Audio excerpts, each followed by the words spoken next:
रेड्डीज़ को रिविजिट करते हैं। इस पूरी मार्केट में सिर्फ एक वो स्टॉक है जो सेल कर रहा है आज, और कारण भी हैं, करीब करीब 6% नीचे।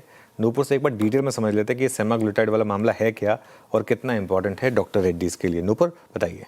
इम्पॉर्टेंट सर इसलिए हो जाता है क्योंकि पिछले जितने भी बार अपडेट आए हैं सेमाग्लूटाइड को लेकर, तो बाजार में एक स्ट्रीट अनुमान लगा के चल रही थी कि FY27 में अच्छा खासा कंट्रीब्यूशन सेमाग्लूटाइड से आते हुए नजर आ सकता है। लेकिन अब ये जो दवाई है इसकी कमर्शियल सप्लाई में थोड़ा डीले यहाँ पे नजर आ रहा है। कंपनी का कहना है कि क्वालिटी इशूज देखने को मिल रहे हैं, जिसकी वजह से कमर्शियल सप्लाईज जो है वहाँ पर इम्पैक्ट जो है अभी फिलहाल डीले आते हुए नजर आ रहा है। सेमाग्लूटाइड से जो जुड़ा API है वहाँ पर क्वालिटी इशूज देखने को मिल रहे हैं। कंपनी का कहना है कि हालांकि जो पेशेंट्स की सेफ्टी है उसकी वजह से वहाँ पे कोई इम्पैक्ट नहीं होगा।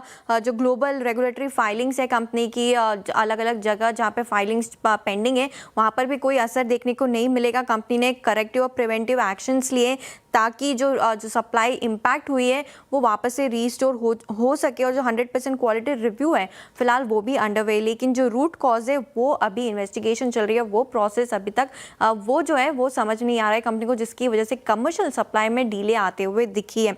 अब इम्पॉर्टेंट ये इसलिए क्योंकि ये मार्केट कंपनी के लिए काफ़ी बड़ा है और बाजार इससे रेवेन्यू जो जनरेट करने वाली थी कंपनी FY27 में, उसके एस्टिमेट्स काफ़ी बड़े दिखेंगे। आज इसका कॉन्फ्रेंस कॉल होने वाला है 4:30 बजे शाम को, जहाँ पे मैनेजमेंट सारे सवालों के जवाब देगा। कितना इम्पैक्ट हो सकता है, कितना यहाँ से रीस्टोर जल्द कर पाएगी कंपनी कमर्शियल सप्लाई को, और उसके बाद कितना इम्पैक्ट और कितनी जो डिलीवरी होगी उसके बाद ही सारा जो है मामला क्लियर होते हुए नजर आएगा। लेकिन बाजार की देखें तो FY27 की जो एस्टिमेट्स निकल के आते हैं इस सेमाग्लूटाइड की सेल्स को लेकर FY27 के, तो करीबन 120 से 180 करोड़ का रेवेन्यू एस्टिमेट यहाँ पे था। मैनेजमेंट का भी गाइडेंस देखे तो 6 to 7 मिलियन पेन सेल्स यहाँ पे इस साल के तौर पर ली जा रही थी, और साथ ही साथ जो मार्केट शेयर की बात हो रही थी वो 10% इस साल कंपनी कैप्चर करने वाली थी। सेमाग्लूटाइड काफ़ी बड़ा ग्रोथ ड्राइवर माना जा रहा था FY27 के लिए। तो नजरें कॉन्फ्रेंस कॉल पर है, कमर्शियल सप्लाई में डीले, क्वालिटी इशू सामने आ रहे, तो सारे जितने भी सवाल है क्वालिटी को लेकर कब रीस्टोर होगा वो मैनेजमेंट की कॉन्फ्रेंस कॉल 4:30 बजे होगी और फिर ही समझ में आएगा पूरा मामला। 4:30 बजे कॉन्फ्रेंस, और फिर क्या कुछ बड़ी बातें निकल कर सामने आते हैं उसका इंतजार रहेगा। शुक्रिया अनूपुर जानकारी के लिए। लेकिन डॉक्टर रेड्डीज 6% नीचे इस खबर के बाद। नीरज जी, सेमाग्लूटाइड एक बड़ा ग्रोथ ड्राइवर हो रहा है सभी कंपनीज के लिए, और उसके बैच में कुछ दिक्कत तो जाहिर तौर पर डेंट पड़ता है, और रिएक्शन स्ट्रीट का क्या ओवरडन है, या फिर आप मान रहे हैं कि आने वाले टाइम में डॉक्टर रेड्डीज अगर इस पर कोई दिक्कतें आती है तो एक नेगेटिव खबर होगी डॉक्टर रेड्डीज के लिए? आपका व्यू इन लेवल्स पर?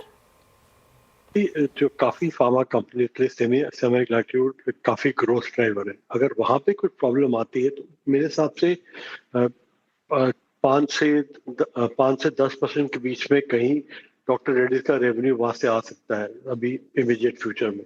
अगर वहां कुछ डेंट पड़ता है या प्रॉब्लम होती है तो देयर इज कंपटीशन। तो मुझे लगता है कि उनकी कॉन्फ्रेंस कॉल को आज सुन लेना चाहिए, कुछ जल्दी नहीं करनी चाहिए। बिकॉज स्टॉक रिसेंटली अगर आप 6 महीने में भी देखें तो अच्छी मूवमेंट आई थी। आई थिंक अभी भी 34-35 टाइम चल रहा है, कोई बहुत सस्ता स्टॉक भी नहीं है। तो आई थिंक बेटर है कि आज कॉन्फ्रेंस कॉल सुन के फिर एक इन्फॉर्म व्यू ले कि कितना इम्पैक्ट आ सकता है इसका। ओके, ठीक है। काफ़ी स्टॉक्स में अच्छे मोमेंटम आ रहे हैं। एक बार